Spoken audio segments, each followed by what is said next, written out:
diácono, amado povo de Deus, que alegria estarmos reunidos nesta celebração e depositar no altar do Senhor toda a nossa confiança, toda a nossa esperança, toda a nossa fé em Jesus Cristo, na certeza de que é Ele o Salvador da nossa casa, Ele é o Salvador da nossa família. O nosso coração, inquieto muitas vezes, por tantos combates, por tantas lutas, por tantas decepções, é renovado pela oração, é renovado pela certeza de que Deus nos ama e que é Deus quem cuida de nós, cuida dos nossos filhos, cuida dos nossos irmãos. Ele é a nossa providência e por isso a nossa esperança está completamente nele. Nessa semana em que celebramos a Semana Nacional da Família, somos convidados a fazer essa experiência de fé, a recolocar Deus no centro da nossa vida, a recolocar Deus no centro da nossa família. Em cada Santa Missa, ouvir a palavra de Deus, que é uma direção clara sobre a nossa vida. Muitas vezes nossas famílias se encontram afundadas, porque não prestamos atenção àquilo que o Senhor quer nos trazer, a sua palavra, uma palavra que dá vida, uma palavra que nos enche de esperança, uma palavra que nos renova, uma palavra que é consolação para nós. A palavra de Deus ilumina o nosso caminho e dá uma direção clara para a nossa família. Nesse domingo, no outro domingo, dia 28, nós lá em casa vamos celebrar o aniversário da minha irmã mais nova. E já tem mais de um mês que ela está preparando esta festa de aniversário. Porque diferente das outras festas, nesta festa ela vai celebrar o noivado dela. Eu vou fazer as orações próprias do ritual do noivado. E ela então, com o seu noivo, já fazendo a preparação da igreja, vai se preparar para constituir, para dar mais um passo, se preparando para constituir uma nova família. Uma família fundada a partir do matrimônio. E porque é um momento muito importante, e todos os momentos muito importantes precisam ser bem preparados. Aí ela já preparou um lugar muito bom, já preparou as pessoas que vão ser convidadas, já preparou os alimentos que vão ter nessa festa. E tem mais de mês que ela está se dedicando, porque sabe que no dia 28 ela terá um momento especial. O momento da celebração da sua vida e o momento da celebração do seu noivado. Agora imaginemos que daqui então 10 dias, quando vai ser a celebração desse dia, se nós familiares encontrássemos outras coisas. Eu já tenho a minha paróquia, de fato na minha paróquia tem muitas atividades, então vai ser muito difícil ir lá em Corumbá, onde a minha irmã mora, para participar desse aniversário, desse noivado. Ou os meus irmãos que também têm as suas obrigações, as suas famílias, ou os nossos primos que moram em outras cidades. Mesmo sabendo que é uma data muito importante, nós poderíamos inventar uma desculpa e poderíamos não ir, não participar desse momento celebrativo, desse momento importante da vida da minha irmã, da nossa irmã. E o que aconteceria se nós que fomos convidados, se nós que fomos escolhidos, inventássemos desculpas para não ir nessa festa de aniversário? Como ficaria o coração da minha irmã, da Rafaela, se nesse dia nós não comparecêssemos? A ação dela ficaria muito decepcionado. Certamente ela perguntaria se de fato nós a amamos, se de fato a vida dela se interessa por nós. Interessante que o evangelho de hoje fala exatamente dessa perspectiva. Tem alguém que preparou uma festa para nós. Tem alguém que preparou um banquete para nós. Tem alguém que escolheu a gente a dedo para participar desta festa. Na liturgia desse dia, nós vemos Jesus dizendo que o reino de Deus é como um rei que preparou um grande banquete, uma festa enorme, e convidou apenas alguns para esse banquete. Sinal da antiga aliança, sinal do povo de Israel, o povo de Deus, o povo escolhido para participar do banquete. E o que aconteceu com esse povo? Simplesmente eles foram indiferentes. Eles não quiseram participar do banquete. Eles inventaram desculpas e não estiveram atentos ao convite que receberam. O rei então, decepcionado, manda que alguns da corte saiam às ruas para convidar outras pessoas, para chamar outras pessoas. E novamente encontra o quê? A recusa. Um povo que não está disposto a celebrar. Um povo que não está disposto a acolher o convite do banquete. O banquete nupcial do Cordeiro. O banquete que Deus preparou para os seus filhos. Então, já decepcionado, o Senhor faz o quê? Manda então agora chamar a todos. Os bons e os maus agora são convidados para essa experiência da festa do Cordeiro, do banquete eterno. Agora todos são convidados. E bons são convidados a fazer eterna dessa festa que não tem fim. E nos dá nesta festa que o Senhor nos dá, nós somos convidados a dizer sim, nós queremos participar desta festa. E aí a festa é a festa da salvação, a vitória final, as núpcias do Cordeiro que serão celebradas por aqueles que perseveraram. E em primeiro lugar, nós com nossa família devemos dizer sim, Senhor, nós queremos sermos convidados para esta festa. Nós queremos participar desse banquete eterno, da alegria de ter sido chamado por Deus a estar na casa dele, a estar com alegria plena, com o nosso coração preenchido, porque Ele nos escolheu, Ele convidou a nossa família para fazer parte dessa festa eterna. E aqui o Senhor então manda que os seus súditos saiam para chamem a todos, vão a todas as esquinas, convidem maus e bons para participar. Agora a salvação é para todos. Agora os escolhidos não são mais os israelitas. Agora todos nós, maus e bons, podemos chegar à salvação eterna. Podemos chegar ao lugar que Deus preparou para nós, a essa ceia grandiosa que o Apocalipse narra. Só que nós poderíamos dizer, todos são convidados, mas todos vão poder entrar nesse banquete? Todos vão poder entrar nessa festa? Ou será que vão ter alguns penetras, alguns que não são chamados? Não, mas o Senhor chama todos, e a salvação é para todos. E essa é a primeira verdade que o Senhor quer devolver ao nosso coração. A sua família, toda ela é chamada à salvação. Você não tem o direito de excluir, não, esse meu tio está fora da igreja, esse meu filho está fora e eu não rezo mais para ele, eu não convido mais ele para participar desse banquete, ele está excluído da igreja. O Senhor quer, em primeiro lugar, nessa celebração, fazer com que nós lembremos, a salvação é para todos, todos são convidados a fazer parte dessa festa. Só que nem sempre todos vão responder com generosidade. Todos que tiveram mesmas oportunidades vão responder, cada um a esse chamado de uma forma diferente. E aqui o Senhor nos lembra, a partir de sua palavra, que quando o rei chega na festa, tem um que não está vestindo as roupas, tem um que não está preparado para esta festa. Então o rei manda que ele vá embora. Por quê?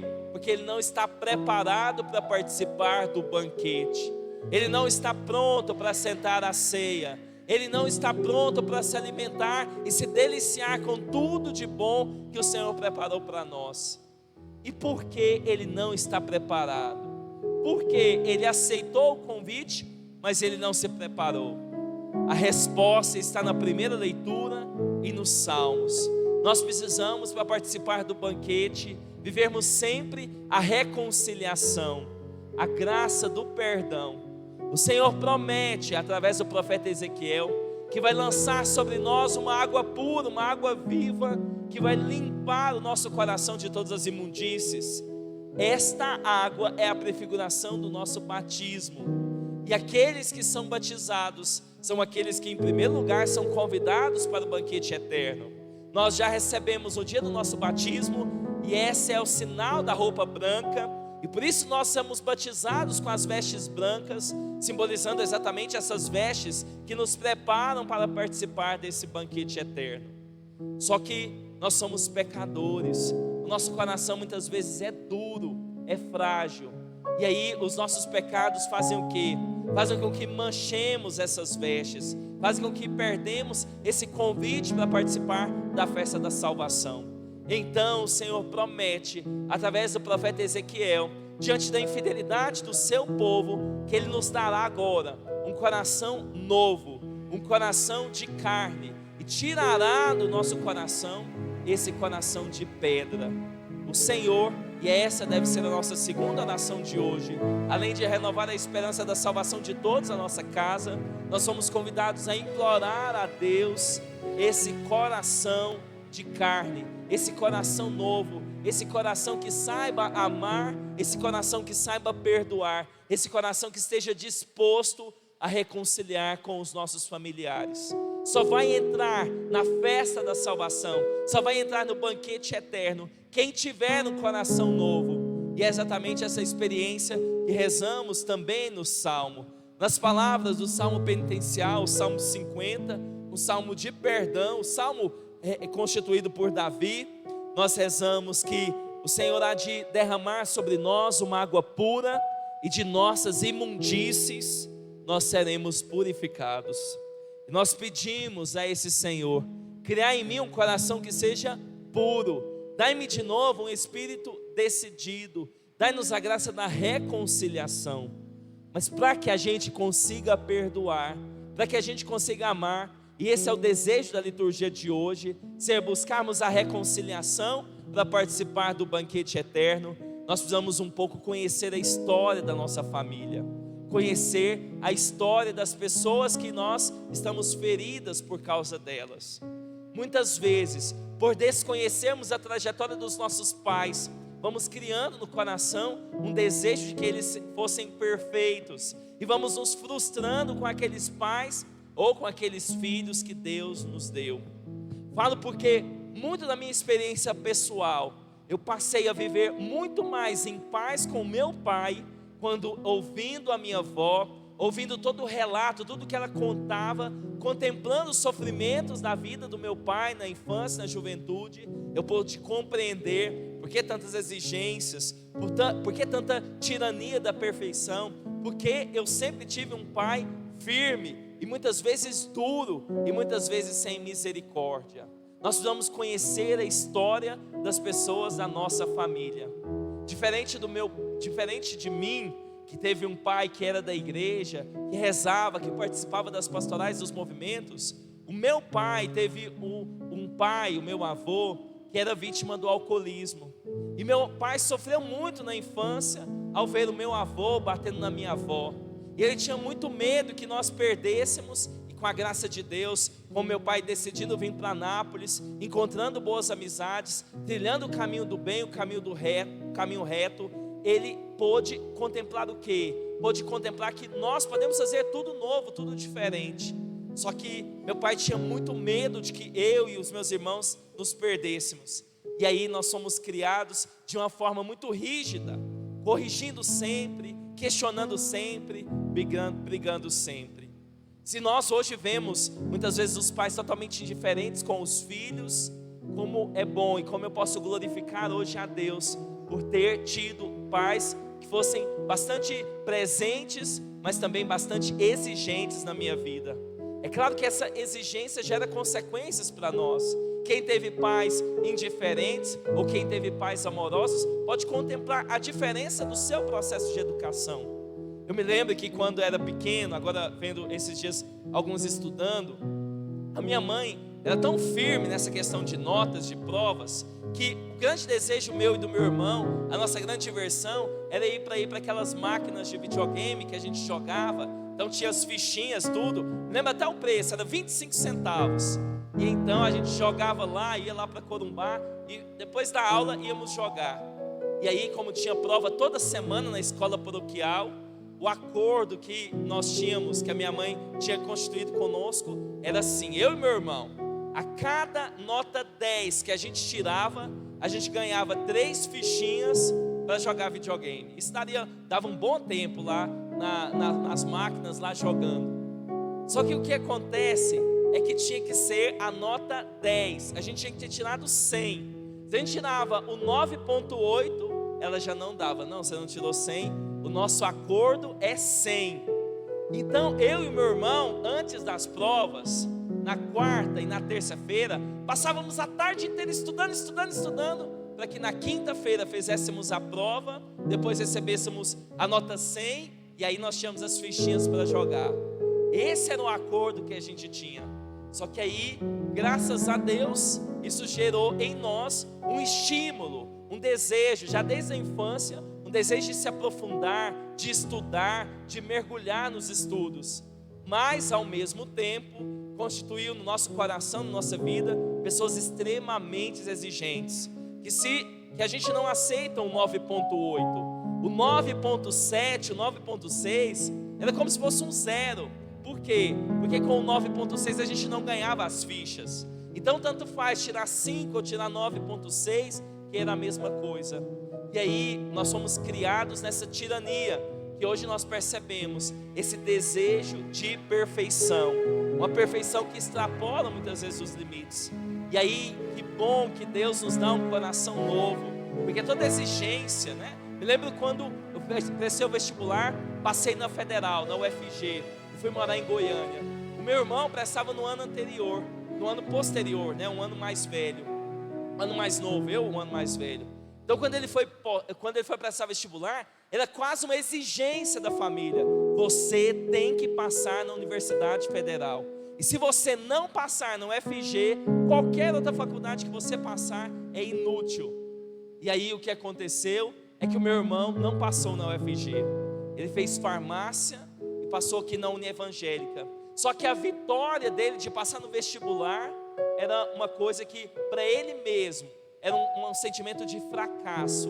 Eu não dei conta de conquistar aquele lugar que os meus irmãos conquistaram, que o meu irmão conquistou. E daí o que acontece é que a gente vai esquecendo das grandes vitórias e vamos sofrendo demais com aqueles fracassos que nós acreditamos que nós temos, quando na verdade não são fracassos, mas a vitória de conseguir uma vaga na universidade é jogada fora. Por quê? Porque eu queria mais, eu queria um outro lugar. E assim, infelizmente, a nossa relação com Deus, nós não sabemos chegar para Deus e apresentar os nossos fracassos. Digo isso porque, como padre, é muito triste você perceber na confissão como as pessoas têm coragem de chegar e falar de fato os seus pecados e apresentar para o seu pai aquilo que não foi bom. A maioria das pessoas, infelizmente, começam rodeando, se justificando com os pecadinhos mais leves, porque estão preocupados com o que o padre vai pensar. Não aprenderam na infância, não aprenderam na juventude a chegar perto do seu pai e dizer: pai, eu fracassei, pai, eu não fui bom, pai, eu não tirei nota 10, pai, eu pequei contra vós. Aí nós vamos fazendo essas confissões medíocres, escondendo a verdade do nosso coração. Por quê? Porque a gente não aprendeu a apresentar os nossos fracassos a Deus. Os fracassos que Deus pega o quê? E transforma em nós, dando-nos um coração puro, dando-nos um coração misericordioso. E talvez esse seja o convite hoje dessa liturgia, o terceiro convite que eu queria deixar para vocês, para que nós avaliemos se de fato, como nós temos vivido os nossos fracassos na presença de Deus. Se a gente tem a coragem de apresentar para Ele quando a gente não tirou 10, quando a gente não merecia aquela graça, ou quando a gente falhou em relação à nossa família. É preciso saber chegar e apresentar-se a Deus como um Pai que está disposto a nos perdoar, porque Ele promete hoje criar em nós um coração novo, um espírito decidido. Mas para isso a gente precisa querer, desejar. Se nós estamos muito satisfeitos com o que nós somos, nós vamos fracassar de verdade. Falo que como padre, imagina se eu for muito exigente com o meu povo, se eu for muito crítico, se eu não aceitar quando eles falem alguma coisa.